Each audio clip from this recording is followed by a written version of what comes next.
c'est que quand on est dans l'acceptation libre, ça n'est plus une concession. Là où ça devient une concession, c'est quand ça nous gonfle, mais jusqu'au bout. C'est-à-dire que le fait de lui faire plaisir même te gonfle aussi dans ces cas-là. Je me souviens, tu vois, lors du mondial de 98, c'était ça, 98.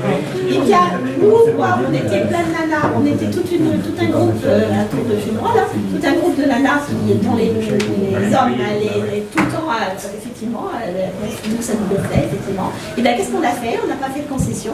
On s'est dit, bon, bah très bien, on fait des trucs entre nanas. Et bien, c'était super. Et on n'a pas fait de concession.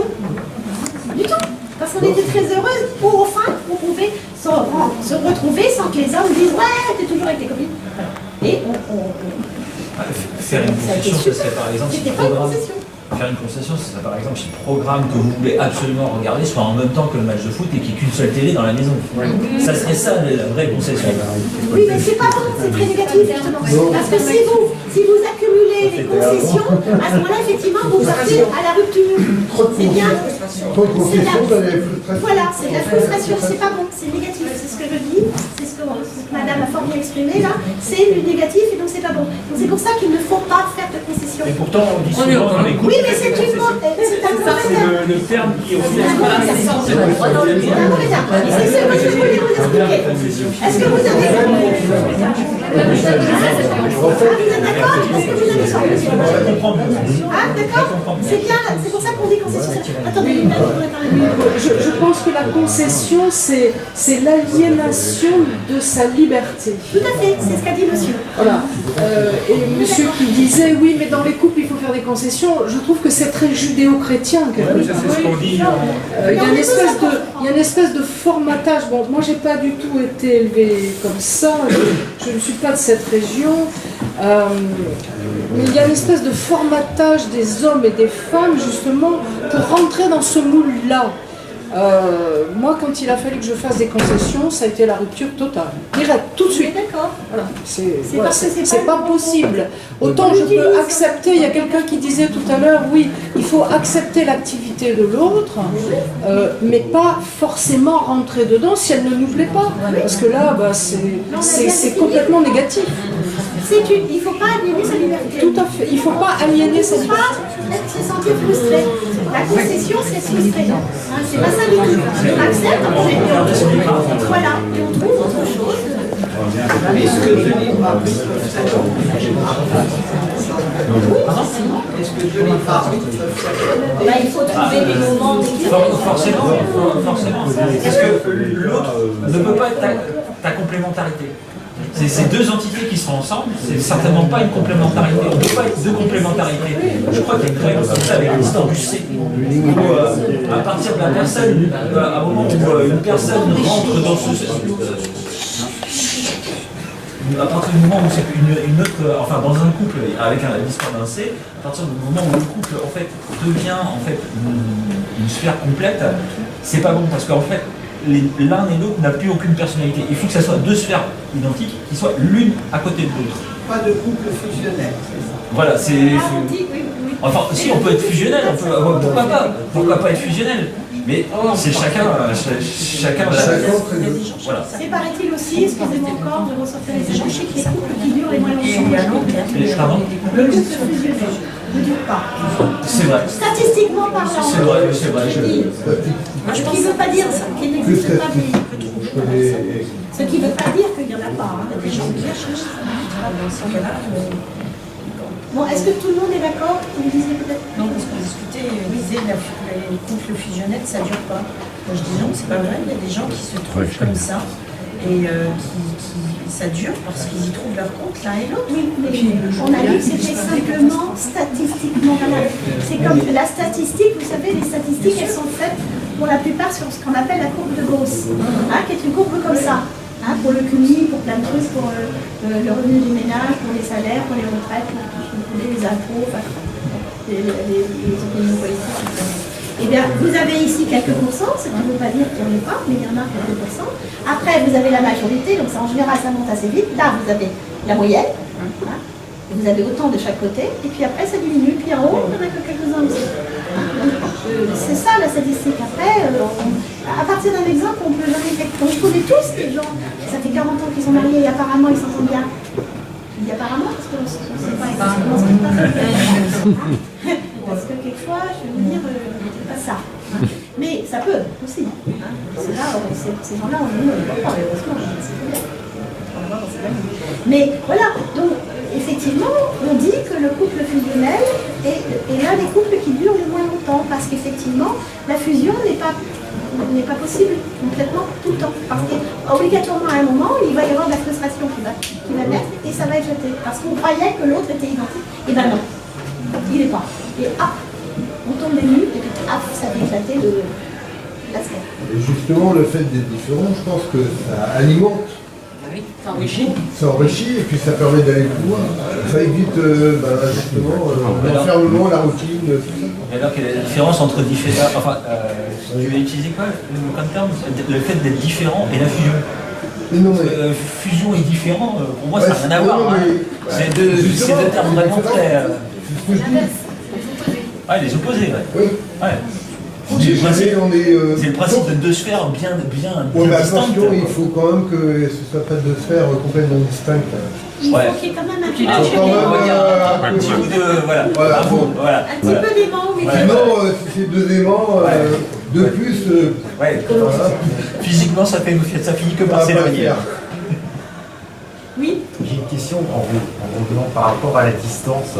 Comment vous expliquez alors que les gens ils mettent de plus en plus de distance pour se rencontrer, alors qu'avant ils étaient à 30 km? Parce que justement, il y a différents moyens de se rencontrer.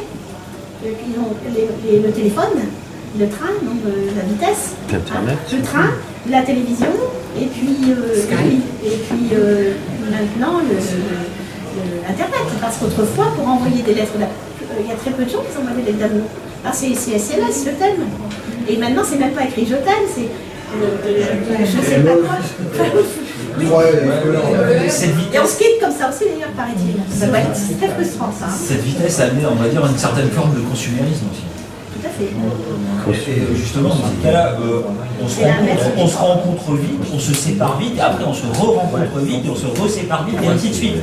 Ce qui fait que, en fait, vous dites la vitesse, ok, on est dans la vitesse, mais on est de plus en plus dans ce consumérisme. Et c'est comme tout, regardez, je vais dire des choses qui concernent la santé. L'avortement, c'est quelque chose qui est formidable. Mais j'ai un de mes amis qui est gynécologue à Paris qui m'a dit qu'il venait de faire avorter pour la c'est pas lui qui a fait les 19 ans, une jeune femme de 27 ans, 19 avortements. Est-ce que vous trouvez que c'est bien? Oui, c'est ce qu'il lui a dit, mais je lui ai dit, mademoiselle, est-ce que vous trouvez que c'est raisonnable? Elle a dit non, je m'en fous, c'est gratuit. C'est pareil. Alors voilà, on va rentrer dans un autre. Alors c'est effrayant. Mais c'est du consumérisme. Voilà. Ce qui veut dire, le divorce, c'est exactement la même chose. C'est quelque chose de formidable. Mais c'est un peu facile peut-être. Mais Ismédios Stamirtus, c'est dans le milieu qu'il a raison. Dans la modération, c'est pareil, c'est très bien qu'on soit fusionnel, mais pas trop. C'est très bien qu'on soit différent, mais pas trop. Donc il faut des éléments conchus, il faut que quand on est en train de prendre une bière dans un café, on ait quelque chose à dire sur bonjour madame, vous êtes en train de dire quelque chose d'intéressant, parce que si c'est du Kant et que vous vous intéressez pas à Kant, vous n'allez rien avoir à dire. Donc il faut quand même avoir des atomes un minimum de choses, un sujet de conversation. Par contre, même si vous n'aimez pas la bière, vous pouvez dire tiens, vous buvez de la bière. C'est intéressant, ça a quel goût? Parce que moi, je ne connais pas.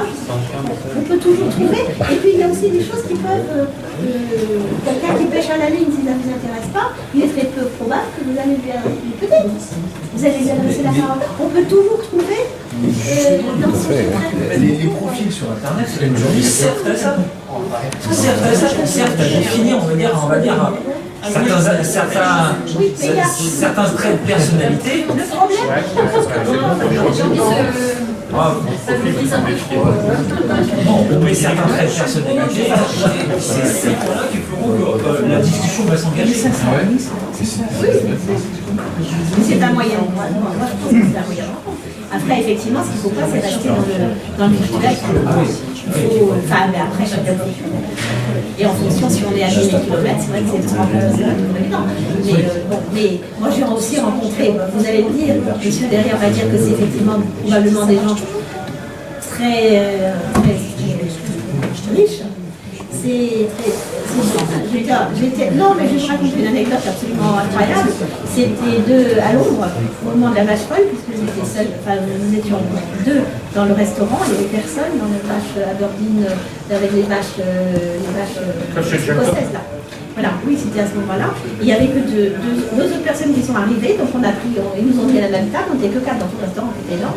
Et on a commencé à parler, et ils se connaissaient depuis 40 ans. Elle habitait Londres et lui habitait en Afrique du Sud. Et ils se voyaient une fois par an. Depuis 40 ans. Est-ce que vous avez lu, ou qui a lu dans l'assistance, le livre de Woodruff Booth qui s'appelle Les Maisons du Cœur?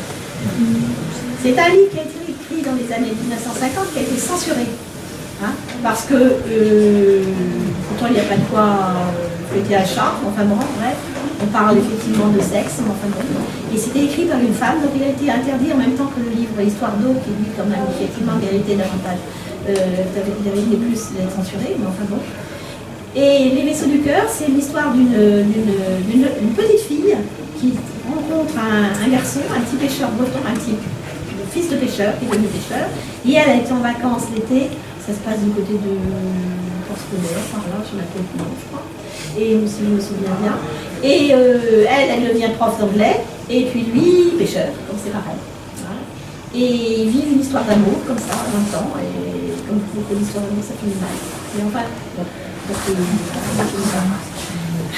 je ne sais plus qui c'est écrit ça, d'ailleurs, une histoire d'amour, qui finissent mal. Une chanson. C'est une chanson d'Éric Foucault qui chante ça. L'amour finit mal en général. Voilà. Et donc c'est une histoire, donc là, des gens tout à fait courants, modestes, enfin pas modestes, elle a été prof d'anglais, mais lui pêcheur. Et donc il y a un coup de foudre qui se passe, et puis ça suit, donc lui il finit par se marier, de son côté, elle est mariée de son côté, elle est veuve, après, donc voilà. Et ils se continuent à avoir une histoire, ils se voient aussi 2-3 fois par an, et donc elle suit le bateau qui va aux Seychelles, c'était il y avait du thon et tout ça, les langoustes. Et donc, ils se retrouvent comme ça, à faire l'amour pendant 5 jours, 6 jours, pour les faire tout ça. Et c'est une histoire d'amour absolument fabuleuse, parce que c'est une rencontre qui, effectivement, ils se sont vus petits, hein, il n'y a rien eu, parce qu'ils avaient 7-8 ans, et puis ils se sont retrouvés par hasard sur la plage, voilà. Et donc, en même temps, voilà, il y a une histoire d'amour folle, et de passion sexuelle, puisqu'elle a duré aussi 20 ans jusqu'au décès de monsieur, puisqu'il est mort à la fin, hein. C'est pour ça que ça s'appelle Les Vaisseaux du Cœur. Et donc 30 ans, hein, à se voir 2 fois par an, et à chaque fois, donc, dans une émotion folle. Parce que, effectivement, c'est quand même plus ou moins interdit, parce que ça se passe dans les années 50, enfin, dans les années 30 d'abord, avant la guerre, et puis voilà, et puis ils finissent par... Et c'est une très belle histoire. Enfin, moi, je trouve que c'est une très belle histoire. Parce que c'est quand même un vocabulaire cru, mais qui n'est pas vulgaire, mais insultant. Hein, comme dans le film porno, etc. Donc là, par contre, c'est vraiment... Moi, j'ai trouvé que c'était un beau langage, mais effectivement, ça ne s'écrivait pas à l'époque. Mais maintenant, c'est très lisible. Enfin, c'était déjà lisible, à mon avis. Moi, par les années. Mais ça paraîtrait même un peu léger, mais... C'est possible. Oui, certainement, ça passerait largement. Mais c'est une belle histoire, donc qui montre une rencontre, au départ banale, entre deux personnes. Et puis une histoire d'amour, mais effectivement, ils n'ont jamais vécu ensemble. Jamais. Et c'est des gens ordinaires. C'est assez intéressant. Et donc, à chaque fois, on voit comment ils remettent, parce qu'ils s'écrivent, ils ne pas. Ici, il y a téléphone, mais il ne peut pas téléphoner parce qu'il est marié. Elle aussi, au début, elle est mariée. Et c'est une belle histoire qui montre quand même que plein de choses sont possibles. Et que, en fait, la façon de se rencontrer importe peu. Mais qu'effectivement, il faut peut-être pas dans les mensonges. Parce que, messieurs qui êtes sur Internet, pour la plupart, sans doute, du moins ceux qui sont libres, est-ce que vous trouvez que les femmes racontent beaucoup de choses sur... Il paraît statistiquement fort que les femmes mentent surtout sur leur physique, sur leur âge peut-être et sur leur poids, et que les messieurs, c'est sur leur... pareil, sur leur physique, surtout sur leur taille, profession. et sur leur profession. Voilà. Mais quel intérêt dans les relations amicales de mentir? D'espérer que la femme, que l'autre va tomber amoureux quand même et qu'il passera dessus, je suppose. Ouais, mais ça ne fera que créer la déception. Et au contraire, ça n'aura que l'effet inverse. Mais oui, mais... Parce qu'on va dire, la confiance, ouais, il m'a menti, donc du coup la confiance va en être forcément impactée. Hein. C'est évident. Le problème, c'est que vous n'êtes pas dans la tête de l'autre. Vous vous dites, ah bah, finalement, ça finira par passer, c'est pas grave. Et je veux dire que... Enfin, c'est une vaste utopie que de croire ça. Hein. Je sais pas. Il y a des gens qui vivent dans le mensonge tout le temps. Il y en a aussi. C'est déjà il est capable de mentir à travers un écran parce que ça va être dans la vie. C'est ça. Mais il y a des gens qui comme ça. Mais qui a fait ça? Qui avait la preuve? Arnaud a raison. À tout le temps, la vérité éclate. Parce que ça pire. Moi, j'ai travaillé, enfin, pour vous dire, j'ai travaillé pour un site, pour vous dire les choses. J'ai travaillé pour un site internet pendant 1 an. Et j'ai été écœurée. Un site qui s'appelle Net Dating. Vous avez peut-être entendu parler de ça. Net Dating Assistant. Et je me suis vraiment en même temps amusée et je trouvais ça très triste. C'est un, comment on dit, une start-up, hein, c'est ça, une jeune société qui s'est créée il y a 3-4 ans à peu près, et qui, pour les gens pressés ou qui timides, tout ça, qui s'occupe de tout, voilà. Ah, ils s'occupent de tout. Alors vous leur envoyez des photos, vous envoyez votre CV, et puis après c'est le... Ils font la conversation pour voilà, tout, rendez-vous. Et alors, ils font la conversation pour toi, ta place, et en fait ils t'envoient un SMS en te disant bon ben voilà, le rendez-vous est prévu à telle date avec telle personne. C'est comme si on écrit un courrier pour quelqu'un. C'est tout à fait ça, c'est comme si tu avais une copine qui se mettait à ta place derrière le PC, puis c'est les marques. Et je dois dire que ça a marché très bien dans certains cas, mais dans d'autres cas, c'est impossible, parce qu'il y a des gens qui ont des exigences. Moi j'ai eu beau leur dire, et j'ai fini par laisser tomber, parce que c'est pas possible là. Mais ça, j'ai appris des trucs quand même, parce qu'effectivement sur le mensonge, parce que je vous écoutais là, c'est vrai que... donc vous aviez quel rôle dans... Les deux. Moi, n'importe qui. Moi, j'étais aussi bien un homme qu'une femme. Ça vous écriviez, ça vous répondiez tout. Ah oui. Ah oui. Et ça vous posait pas de problème Bah non, C'était payé. Oui, mais ça existait avant. Mais vous n'aviez pas l'impression de garder quand même la personne avec qui vous discutiez? Mais ça existait déjà. Ça a toujours existé, des gens qui ne savaient pas écrire. Mais on restait pas, on ne gardait pas justement. Le problème, c'est qu'on est on connaissait le CV. Enfin, ça existe toujours. On connaissait, bien sûr. Ça existe toujours. Alors attendez, est-ce que vous aviez un entretien quelconque avec la personne pour laquelle vous vous substituez? Absolument. On avait 1 heure. Donc vous cerniez quand même la personne. Ah bah, tout à fait. Oui, n'importe qui peut pas faire ça. On était tout à fait au courant. Et c'est pour ça que moi j'ai dit au bout d'un certain temps, moi je marque à la copine. Mais la personne qui recevait la réponse était au courant, elle était Non, mais on répondait parce qu'on avait les éléments. Oui, mais on répondait on était en fonction de ce qu'on connaissait les éléments. Voilà pourquoi je ne veux pas faire de trucs comme ça. Justement, il y en avait un certain nombre qui disaient, donc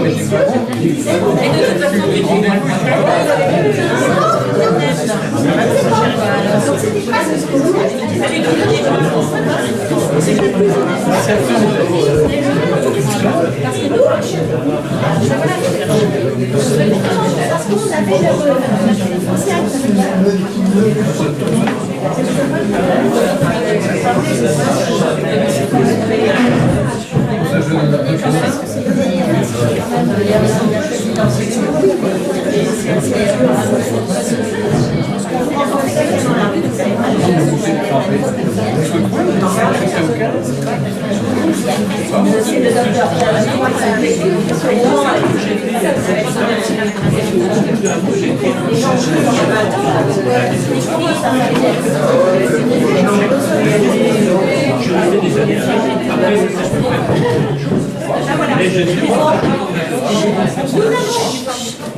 Nous avons donc défini à peu près ce qu'est la rencontre. Je pense qu'on peut tous être d'accord, je crois, sur le fait que c'est pas tellement la façon de rencontrer, c'est surtout, comment vous disiez, monsieur, la communication est importante, hein, comme dans tout, comme partout. Le feeling, quoi. Voilà, la communication. C'est la façon d'accueillir la rencontre. Question, d'accord. D'accueillir la rencontre, tout Voilà. simplement. Oui, aussi, oui, tout à fait, la communication qui compte. On est disponible à Écoutez l'autre, c'est important. Voilà. Et je crois que c'est quelle que soit la façon de rencontrer, c'est ce qui est le plus important. Et la deuxième chose que moi je trouve importante, de ce qu'on a dit, c'est parler surtout pas de concession. À partir du moment où on se rencontre, je crois qu'il faut accueillir la différence de l'autre, mais pas accepter ce qu'on ne peut pas supporter. Sinon, c'est pas la peine, parce qu'à un moment quelconque, ça va ressortir. Est-ce que vous pensez qu'on peut vivre une vie de couple 10 ans, 15 ans, 20 ans sans concession? Moi, je suis pas d'accord. On en fait toujours un peu, quoi. On a défini la concession d'une façon un peu différente. Oui, je sais. Donc c'est pas vraiment une concession. Non, mais il ne faut pas du tout en faire. Mais c'est pas des concessions. Ce ne sont pas des concessions à mon avis. C'est bien, parce On fait des efforts, pas des concessions. On va dire bien même, hein, tu changes. Oui. Tu changes le mot et ça Mettre de l'eau dans son vin, ça peut tout simplement pouvoir dire ne pas être aussi trop vite. Excusez-moi, c'est simple comme réponse. Ne pas vouloir être ivre trop vite. C'est-à-dire simplement, effectivement, faire un effort pour aller vers l'eau, mais pas accepter de vivre quelque chose que l'on ne pouvait pas accepter. C'est trouver un moyen terme de façon à ce que vous puissiez... Mais on en revient à la définition, c'est de savoir soi-même ce que l'on est. Aussi. Voilà. C'est encore une fois. ce qui est bon, pas bon, Oui, ce qu'on veut, c'est pas Ce que l'on est, je suppose. Ce que l'on est, peut-être pas, mais moi, ce qu'on veut ou ce qu'on veut pas. Parce que ce que l'on est, c'est beaucoup plus compliqué. Ou ceux dont on ne veut plus aussi. C'est ça, ce qu'on veut ou ce qu'on veut pas. Qu'on a connu et pour lequel on a fait des concessions et sur lequel on n'était pas d'accord au départ et qu'on a été coincé parce que justement on a fait des concessions et qu'on aurait dû trouver notre... Quand on aime, des fois, Quand on est amoureux. on peut faire des concessions. L'aide souvent qui est en face, il vous aime aussi. Après, ça dépend, il y a concessions et concessions. Ouais, c'est peut-être le mot n'est pas le bon. Quand Mais on a gardé ça. on fait partager. On parlait, l'autre jour, il y avait une dame qui utilisait une image qui était parlante à mon avis. Elle parlait du papier de rouleau, ou de la chaussette. Elle parlait de la chaussette, ou du papier de rouleau. Vous savez, le petit rouleau là. Oui, ça c'est bien. Alors, au début, vous dites rien, parce que bon, vous remettez le rouleau de papier à chaque fois. Et puis, ou la chaussette qui traîne. Ben, ça énerve. Ben oui, ça énerve tout le monde. Hein. Je crois. Voilà. Et donc, vous le remettez, le rouleau. Une fois, deux fois, 10 fois, puis au bout de la 20e fois, ou la 100e fois, ou la 1000e fois. Vous rentrez dans l'art. Alors, ce qu'il faut, c'est le début, c'est dire gentiment, effectivement, s'il te plaît, remets le rouleau.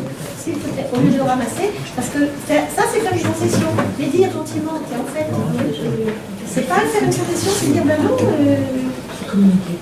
Ça, c'est un problème de c'est de la communication, voilà. De communication, parce qu'on est comme... Du coup, c'est plus une concession. Mais les chaussettes, c'est plus de la communication.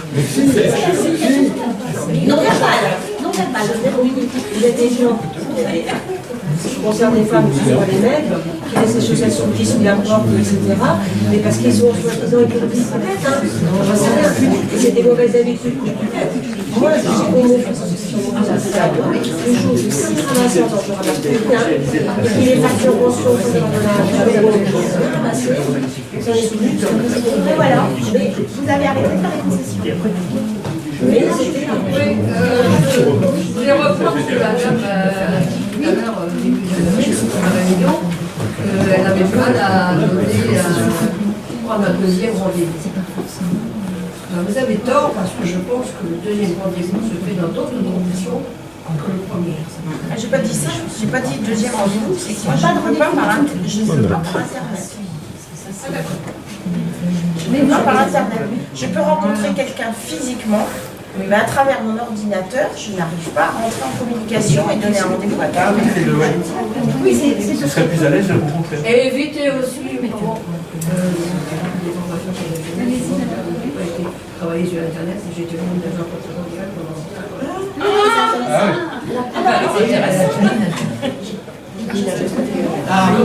On avait des conseils qu'on nous donnait, enfin c'était des franchisés, donc il y avait des franchisés dessus. Et ils nous déconseillaient aux adhérents de s'échanger des photos avant une première rencontre. C'est négatif, complètement négatif, alors que sur les sites internet, si pas de photos, pas de réponse. C'est écrit, c'est vrai. C'est complètement négatif. Moi, je suis à une photo, et je vous dis, la première rencontre n'est pas forcément décisive. Moi, je suis d'espérance, je disais aux adhérents, bon, bah, vous avez rencontré, comment ça s'est passé? Oh, je ne sais pas. Bon, c'est pas complètement négatif. Je disais non, bon, bah, revoyez-vous une deuxième fois. Là, vous pourrez définir. Oui, mais enfin, une première rencontre, on n'est jamais. Non, mais on peut quand même sentir que. Non, parce que personne ne se dévoile pas la première rencontre et on n'y va pas dans des meilleures conditions. C'est sûr. Parce qu'on est plus moins stressé de toute façon. Il y a toujours une retenue, il y a toujours. On n'est pas dans un état tout à fait normal. Oui, mais on aura le même physique. La deuxième rencontre. Si c'est physique. Ah, c'est bien. Si c'est physique. C'est pas mal, ça. Personnellement, ça m'est arrivé de rencontrer. Répétez. La première rencontre, je n'avais pas envie de le revoir. Et la deuxième rencontre, ça a été le coup de foudre. Ah oui, merde. Donc j'en ai loupé. Madame, qu'est-ce qui a fait que c'était le coup de foudre la deuxième fois? Ah oui, c'est intéressant. Pardon? Qu'est-ce qui a fait que le coup de foudre est venu la deuxième fois? Je ne sais pas. Ça s'explique pas, ça. Hein. Tout s'explique pas. Ça s'explique pas. Hein. Cherchez pas de. Et pourtant, à l'issue du premier rendez-vous, c'était négatif. Comment? C'était négatif à l'issue du premier rendez-vous pour vous. Premier rendez-vous, oui, bien sûr. Bon, enfin bon, disons que j'étais allée comme ça. Bon, il m'avait dit qu'il était marié, donc ça ne m'intéressait pas vraiment. Bon, j'avais quand même accepté ce premier rendez-vous. Et puis bon, on a discuté de choses et d'autres. Et puis, bon, on m'a dit, bon, je vous appelle dans 15 jours, parce que je suis en vacances. Donc, en vacances, on passe avec ça. Il était toujours marié après toi. Ah ouais. Et puis, une fois, je me dis, 15 jours après, il m'aura oublié. Puis non, il m'a rappelé. Et puis, c'était pas ce que je recherchais. Pourtant, bon, j'étais pas complètement divorcée non plus. Donc,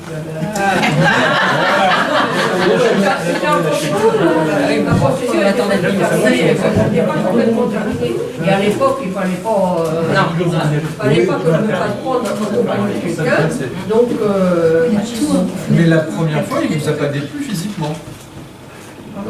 La première fois, le premier rendez-vous, vous a pas déplu physiquement. Disons que je pense que j'étais partie à ce rendez-vous avec un petit côté négatif parce qu'il était marié et ça je ne sais pas ce que je cherchais. Oui, mais physiquement, il vous plaisait. Mais la deuxième fois, il y a eu une attirance physique, c'est physique. D'accord. Oui, non, on va dire j'ai une explication. Pourquoi la deuxième fois, ça peut. Parce qu'il y a le stress de la première fois. Parce que je suis des personnes qui vont chercher à faire à tout prix et le naturel va finalement. Oui, mais dans l'histoire de madame, c'est un peu particulier quand même, parce qu'il y avait le fait qu'il était marié. Enfin, moi, j'interprète un peu ça comme ça. Oui, pour moi, c'était une réticence. Donc, je crois que c'est quand même important, donc on fait moins attention au reste, quoi. Je ne veux pas de rendez-vous, mais après, ça dépend. Et après, quand il y a le déclic, comme on dit, bon, et je pense qu'on se pose moins de questions. Et ça a duré combien de temps? 20 ans. Vous êtes resté marié? Oui, il était marié. Toujours? Oui. Je travaillais, alors bon, Encore un gros. disons que j'ai pas trouvé mieux. Vous n'avez peut-être pas cherché. Bien. Donc la rencontre, on a dit, communiquer. D'accord. Et puis, essayez de ne pas avoir trop de concessions. Trouver une façon de vivre les différences. Le respect aussi. Voilà. Donc, c'est très important. Monsieur a dit très bien, hein, les 3 R, c'est très bien. Oui, franchement, c'est très bien. Voilà, donc, écoutez, je vais vous remercier parce que... Et puis, donc, si vous voulez bien, on va se retrouver l'année prochaine, maintenant, parce qu'on arrive en... j'ai oublié, Pierre. Oui. Si vous voulez laisser vos mails pour recevoir là, je ne sais pas si la vidéo a marché dans la vie, c'est pas grave. J'ai oublié ça. Laissez vos mails pour qu'on vous envoie la nouvelle la suite. Je vais essayer de faire ça si c'est possible le 20 janvier. Mercredi, parce que le 13 c'est à Brest. Le 13 janvier c'est à Brest et donc ce sera la semaine d'après. Parce qu'avant je pense que c'est un peu compliqué sur après les fêtes, ça c'est trop tôt. Donc c'est soit le 6 soit le 20, donc je pense que le 20 ça sera mieux. Et ce serait Ici, c'est sur d'accord. C'est pour ça que je vais confirmer, on va demander au patron si ça colle. Oui, le 6 août. Donc, le 6, à mon avis, c'est trop tôt. Non, le 13, le 20, ça serait bien. Si vous pouvez nous dire. Donc, on part pour ceux qui veulent sur le 20. Alors, si vous voulez me laisser votre mail.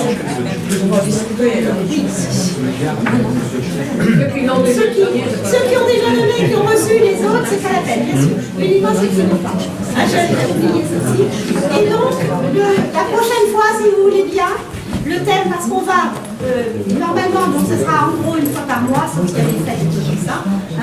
On va aller progressivement, on va rentrer progressivement dans le sujet qui nous intéresse, c'est-à-dire la sexualité humaine.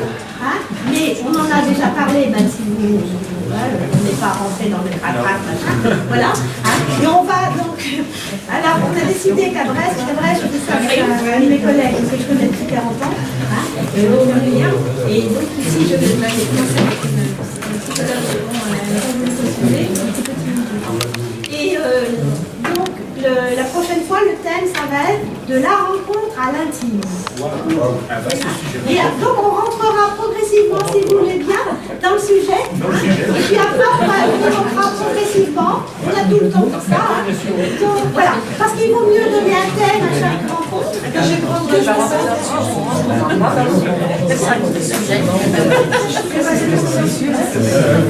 Voilà. Et donc, progressivement, on ira comme ça. Comme ça va vous donner. Voilà. Et si vous voulez y penser un petit peu à l'avance pour avoir des idées, ça serait bien. Et pour la semaine après.